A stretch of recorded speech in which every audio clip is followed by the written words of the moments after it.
अगर आपसे ये कहा जाए कि प्राचीन समय में मनुष्यों की ऊंचाई 20 से 30 फीट हुआ करती थी तो आपको महज ये एक कल्पना लगेगी।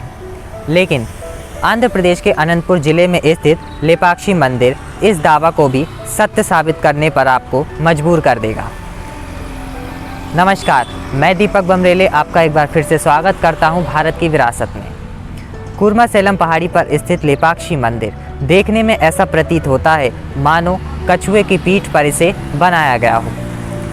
लेपाक्षी मंदिर का निर्माण 1583 ईस्वी में वीरूपन्ना और वीरन्ना नाम के दो भाइयों के द्वारा किया गया था, जबकि पुराणों में तो ये उल्लेख मिलता है कि लेपाक्षी मंदिर का निर्माण अगस्त्य ऋषि के द्वारा कराया गया था।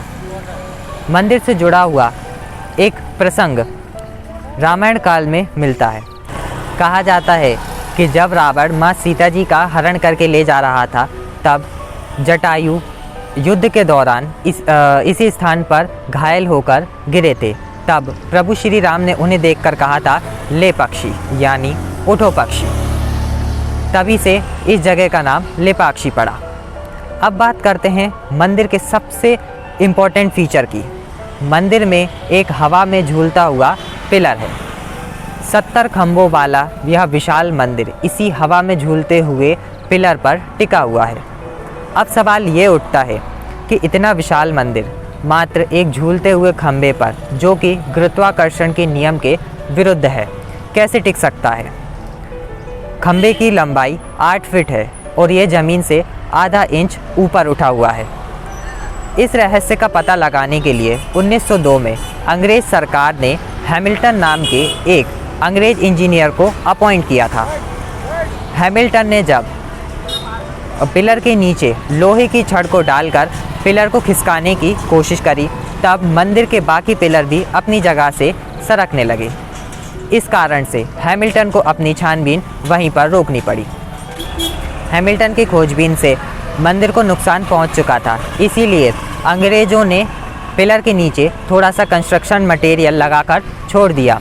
यही कारण है कि जब दार्शनिक किसी रूमाल या कपड़े को पिलर के नीचे से निकालते हैं तो वो एक किनारे पर जाके अटक जाता है। मंदिर के प्रवेश द्वार पर 15 फीट ऊंची और 27 फीट चौड़ी नंदी की एक प्रतिमा है, जिसमें बहुत ही बारीक नक्काशी की गई है। अब यहाँ पर एक संभावना सामने आ, क्या ये संभव है कि इतनी ऊंची नंदी की विशाल प्रतिमा को सामान्य कद के मनुष्य के द्वारा बनाया गया होगा। लेपाक्षी के लोगों की माने तो मंदिर का निर्माण विशालकाय मनुष्यों के देवताओं के द्वारा कराया गया था। इसी बात को साबित करता है मंदिर में मौजूद एक विशालकाय पद चिन्ह। इसी बात को लेकर एक और थ्योरी सामने आती है। अक्सर आपने देखा होगा कि किसी भी नंदी की प्रतिमा तब बनाई जाती है जब उसके समीप शिवलिंग हो, लेकिन यदि आप नंदी के आसपास देखेंगे तो वहाँ पर आपको कोई भी शिवलिंग दिखाई नहीं देता। हाँ, लगभग 500 मीटर की दूरी पर एक शिवलिंग 12 फीट लंबा जरूर दिखाई देता है, जो 7 सरीसृपों के द्वारा रक्षित है, जिसे नागलिंगम कहा जाता है और यह विश्व का सबसे बड़ा नागलिंगम है। लेकिन आश्चर्य वाली बात यह है कि इस नागलिंगम के समीप भी कोई नंदी की प्रतिमा नहीं है। तो क्या ये माने कि मंदिर से जुड़े हुए नंदी की प्रतिमा और नागलिंगम का कोई संबंध है? प्राचीन समय में लोग नंदी और शिवलिंग के दर्शन एक विशेष टेक्निक के द्वारा किया करते थे। वे नंदी के सींगों पर अपने हाथ और अंगूठे को रखकर जो सर्कल बनता था उसमें से नागलिंगम के दर्शन किया करते थे। यदि ऐसा है तो फिर उस समय पे नंदी की प्रतिमा का निर्माण लगभग 20 फीट के मनुष्य के द्वारा किया जाना सत्य साबित दिखाई पड़ता है। ये मात्र एक कल्पना नहीं है।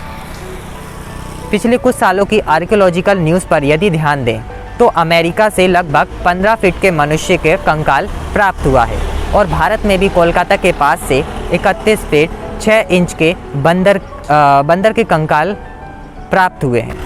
इन सब खोजों को यदि आप मंदिर में मिले पद चिन्ह से जोड़कर देखेंगे तो इतिहासकार उस पद चिन्ह को किसी 15 फीट के मनुष्य का होना सत्य बताते हैं। कुछ तथ्यों की माने तो रामायण काल में मनुष्य की ऊंचाई 28 से 30 फीट और द्वापर युग में 15 से 18 फीट की होती थी।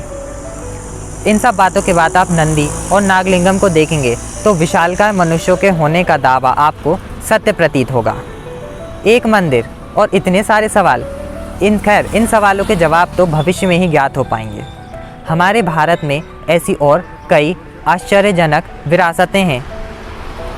ऐसी विरासतों की और जानकारी के लिए आप हमसे जुड़े रहें। उसके लिए आप चैनल को सब्सक्राइब कीजिए, वीडियो को लाइक कीजिए और वीडियो में कमेंट करना ना भूलिए।